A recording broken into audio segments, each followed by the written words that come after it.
Good morning. Good morning, East Orlando Chamber people.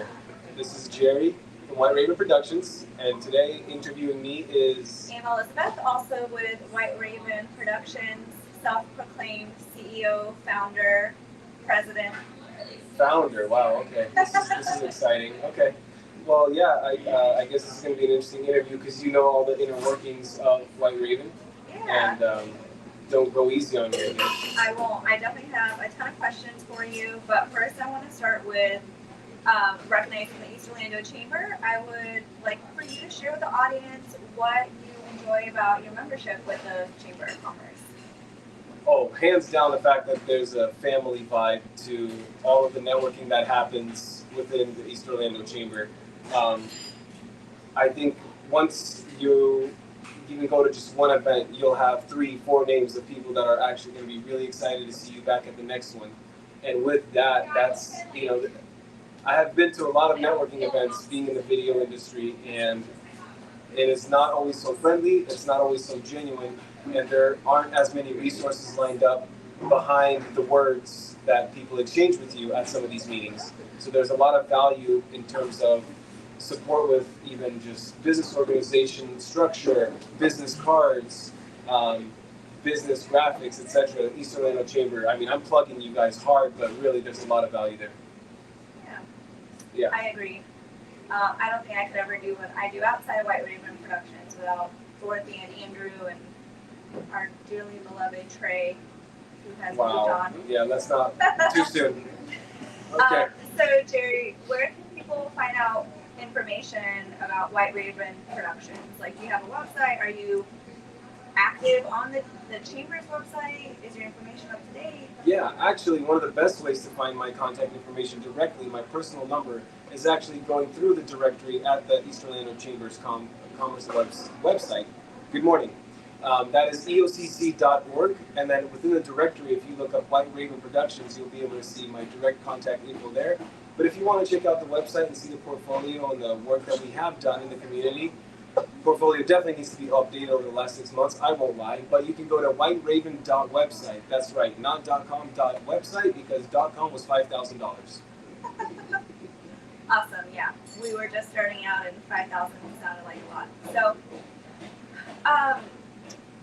if you could just start by telling me, what was your motivation for starting White Raven? Well, why did I motivate you to start White Raven Productions?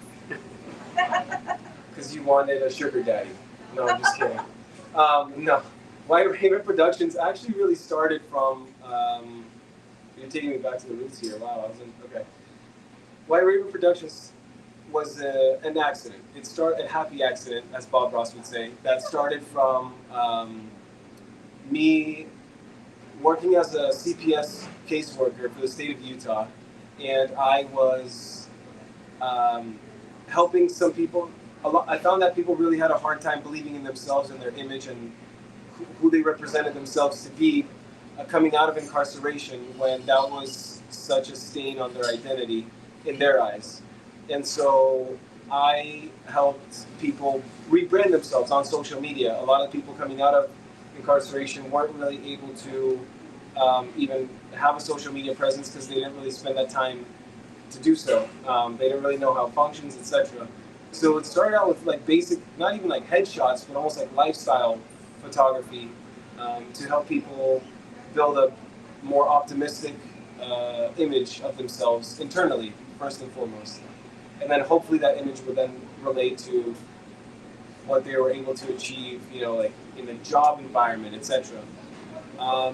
From there, I guess ever since I picked up the camera, I never put it down because I started getting involved in trying to spread the word on nonprofits specifically. A lot of my early partnerships and a lot of my early projects were with nonprofits in addition to small businesses.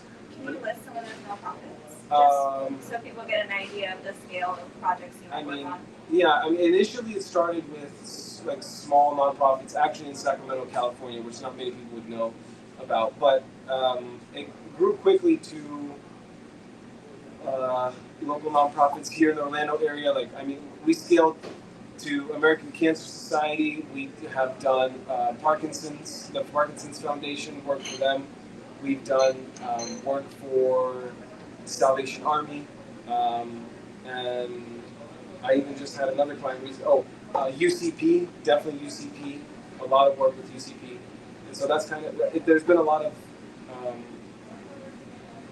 tailoring the message and helping them spread the awareness in a way that told the behind the scenes. Because I think in general, people really like the visual image that goes on the commercial on the TV screen is really nice and beautiful and can tell a wonderful story. But the real image, the real nitty gritty that people really are attracted to, typically happens behind the scenes. And covering that for organizations like UCP, ACS, TSA, etc., was I think what really helped White Raven stand out, and what White Raven is really leaning into. White Raven is solely focused on the little guy and giving a bigger voice to people who don't believe they can otherwise have one. So that being said, when you are working with different clients, are you able to like tailor your approach to their needs? Like, are you a one-man band? Can you hire a crew? Can you work on like smaller scale productions or larger scale productions? Like, if Joe Biden were to call you right now, could you work on his campaign? Well, it's funny that you say that, Anna Elizabeth. Almost like you know a little bit of what's going on. Yeah, fundamentally, first and foremost, I think the number one question that anybody needs to really understand, answer for themselves before they contact any production company or anybody for a creative photography, videography type of field is just budget, and just know what your budget is. And the reason I say that is because when I ask that question, it sounds like I sound like a used car salesman, but that's not my goal at all. The reason I ask for budget and why any customer or client should know what their budget is going into a conversation is because it really helps structure the parameters of the project around the budget. So there's no client too small for White Raven, to answer your question in a more bigger meta approach. I can go out, and it's usually if it's like smaller projects that that might even be under market value to where if they're super competitive, we wouldn't be able to find necessarily even a crew to accomplish. I'll go out and do those projects myself. I don't want to say no to a project.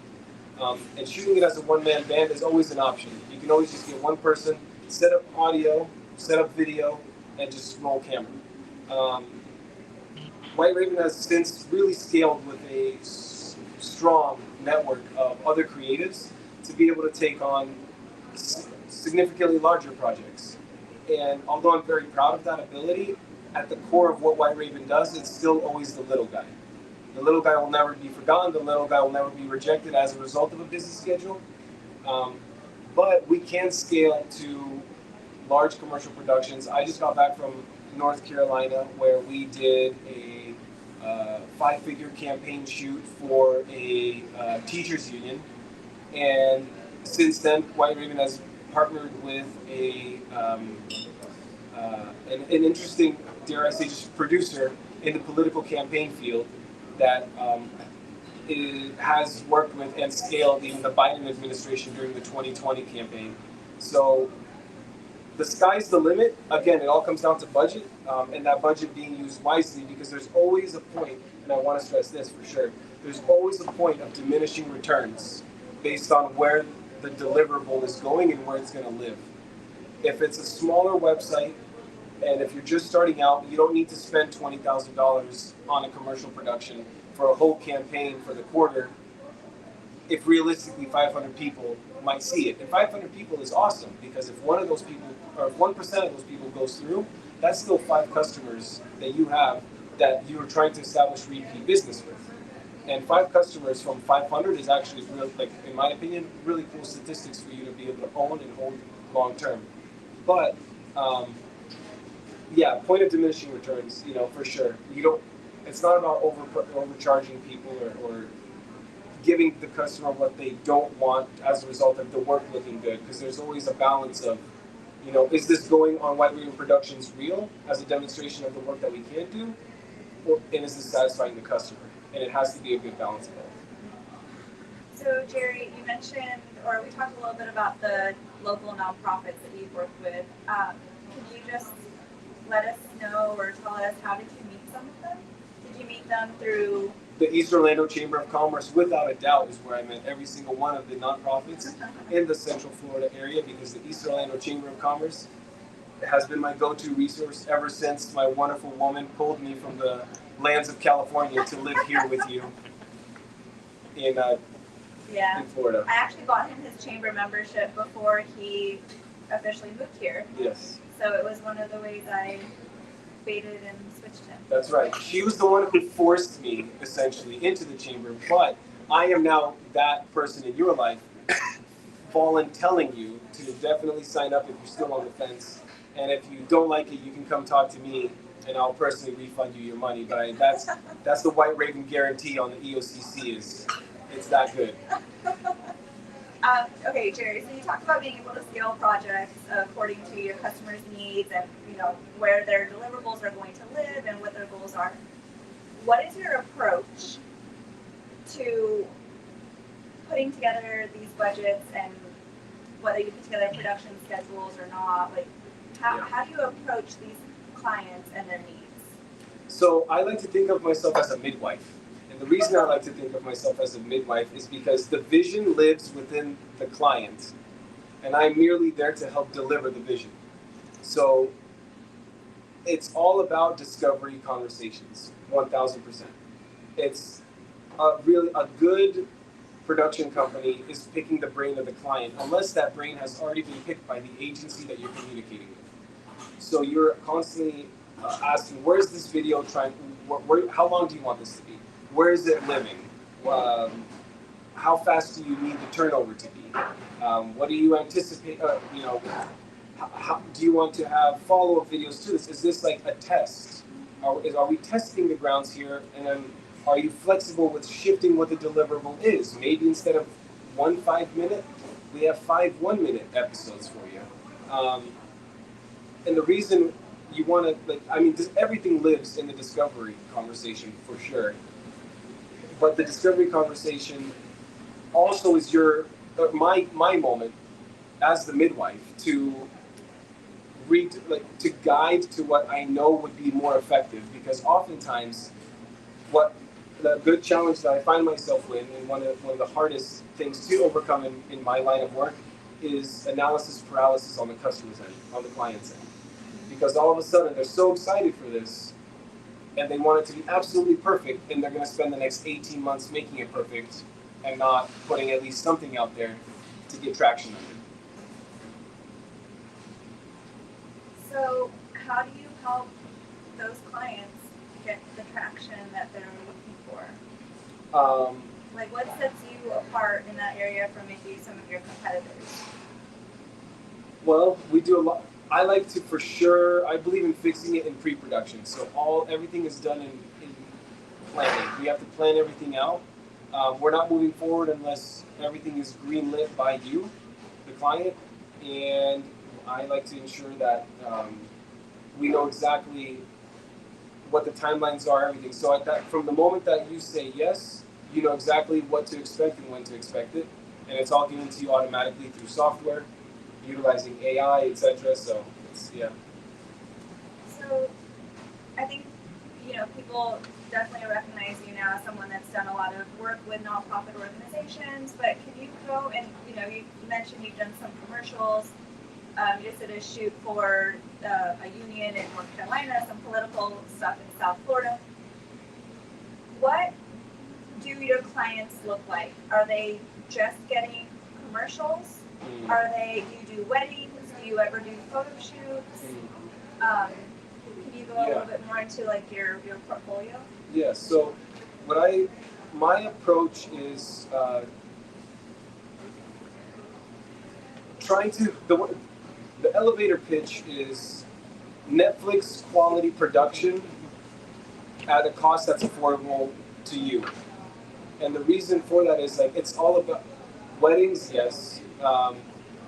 Clients even will request headshots. There's really nothing on the side of production that White Raven doesn't do, because White Raven isn't trying to necessarily be the sole answer to all these production needs. There are really amazing partners that specialize in certain areas, such as Casina Photography, Casina Creative does amazing stuff with newborns and I was thinking maternity shoots, right?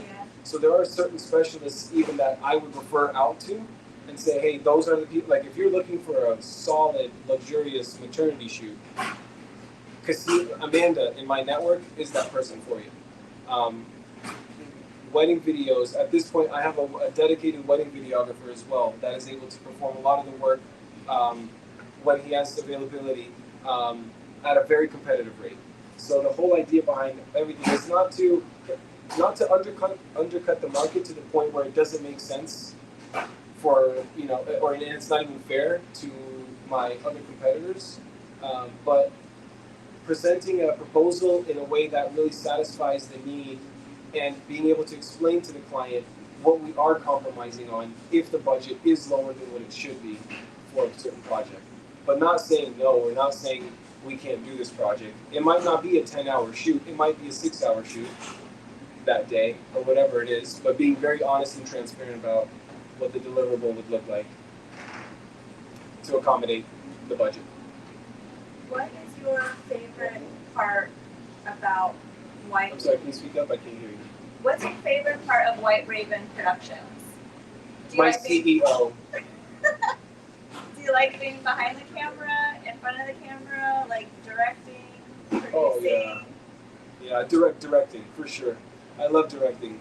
The adrenaline rush that you feel when you're directing is like, I mean, there's like top 3 experiences that I've had in my life. Number one is there's something that happens to your brain that they're absolutely magical when you have a child. The experience of parenthood is probably number one for sure. And top 3 has to be directing for me. And the best thing about directing is even though it's like top 3, top 5, I get to get that dopamine hit every time I'm on set. I love all the moving pieces and having them come together in a single day. Because when you're on a commercial shoot, for example, one of the things people really don't think about when they think about movie making, filmmaking, commercial production, is the number one goal is you have to make your day. And I'm going to break it down to like a little bit of an example for story time because it's fun. Yeah. Yeah, sounds like that's really, you're also really thinking about your client and their budgets and their needs when you're making your day. You have to. You have to. So let me tell you what happens. That's a good point. If you don't make your day, your budget just doubled. So if we have a $12,000 shoot and we have one day to shoot it, if I bleed over into shooting it for the second day, that's all the crew that if I didn't get everything in, if I didn't make my day, I have to have a pickup day. That pickup day means I have to call back all of that crew again a second time. Or I'm left with a deliverable that is not the complete project as initially promised to the client. And so what directing is getting in that day and like essentially going to war, and your enemy is time. Your enemy is for sure time, because you constantly have to pivot and shift as you're going through the day. You might have the most amazing talent lined up, and you think they're really gonna, start us off strong, right, to get us ahead of schedule for the day. But as soon as that talent gets in front of the camera, they're stumbling, they're mumbling, something's wrong. They have some broccoli in their teeth, like they have, maybe they're sweating a little too profusely, and you have to pivot and adjust on that because that takes more time away from them getting to the next location for the day. And Jerry, have you thought about not offering broccoli as a lunch option? it's not that it's a lunch option. I can't control what people eat in the morning. So We'll have to add that to the production schedule. yeah, broccoli check. But no, but seriously, and that's why I love directing is because you're on. I kind of equate it to a marathon or a triathlon in that it's not a sprint, it's a race, but it's a high, fast-paced race the whole time, even though you're going a long distance every day. What's been one of the most challenging shoots you've done? And how did you overcome that? What did you learn from it? how can you better serve the East Orlando Chamber community from these lessons learned? Yeah, I think challenge comes from lack of. I think the number one thing to know, if you're considering creating content or anything for yourself, is control your environment as much as you can. In that, if you're thinking you're gonna, let's not even hire White Raven. Let's set up our cell phone in our bedroom and record ourselves. Very family friendly. Take it to the living room. Living room, right? That's,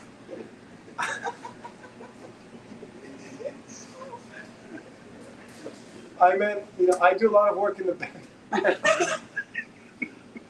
That's not what I meant either. White Raven Productions is a one-stop shop for any type of content creation. That's right.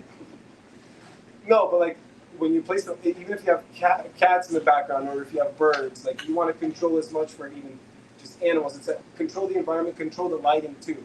Get a dedicated light, even if you're doing it DIY style, to just accentuate or to contrast yourself and accentuate the subject yourself or whoever's on camera, separate from the background that they're sitting in, so that we have this nice dark background contrasting with maybe either lighter clothing or a well lit set like we have here today.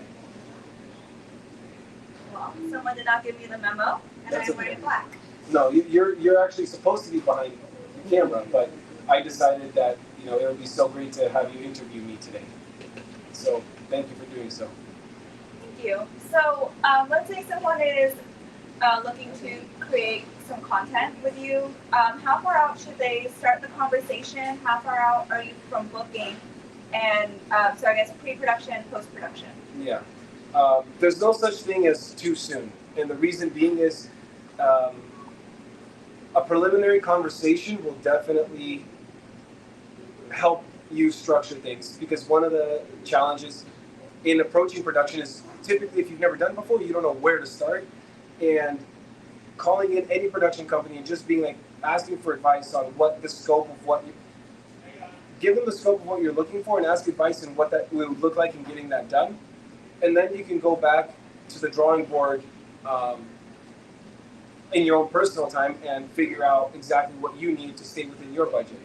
But I would say if you really want to work with, of course you can have a 1 week turnaround time, but that usually comes with any editor, any production company, you're probably paying express whatever fees to just get it done that rapidly, because you're cutting the line in front of other projects that are going on.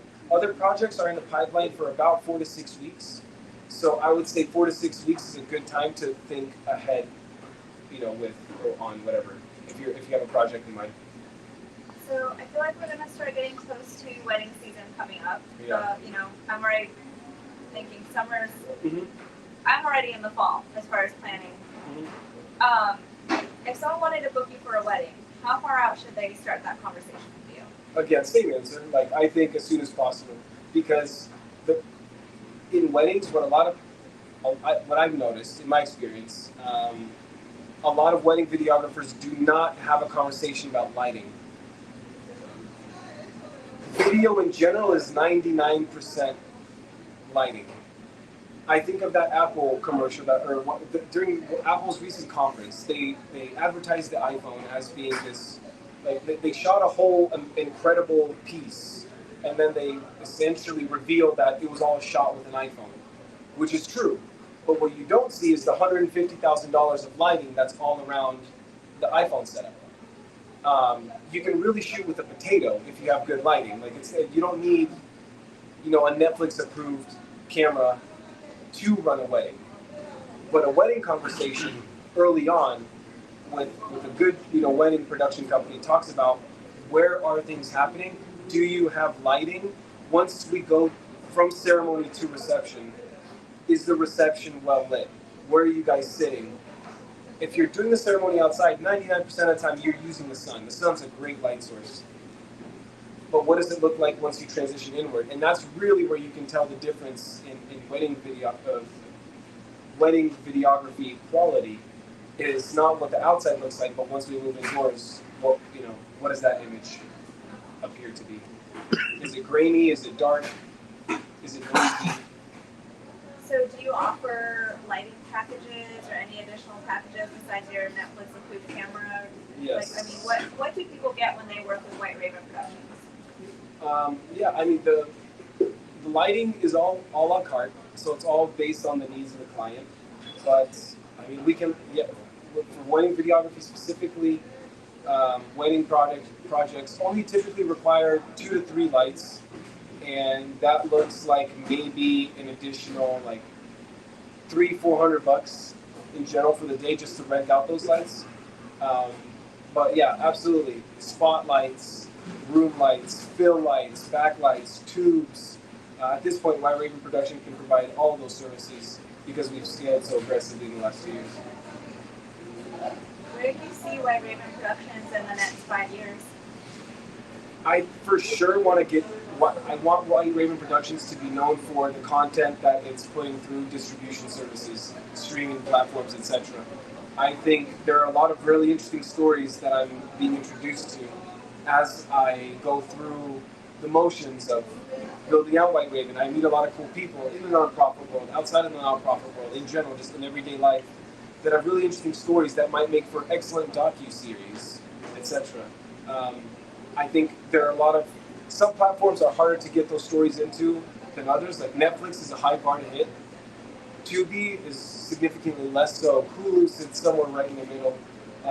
So in the next 5 years, I would love for White Raven to have several projects on streaming platforms that have either been produced by, directed by, or in some way just, assisted by White Raven Productions. I think that would be really cool.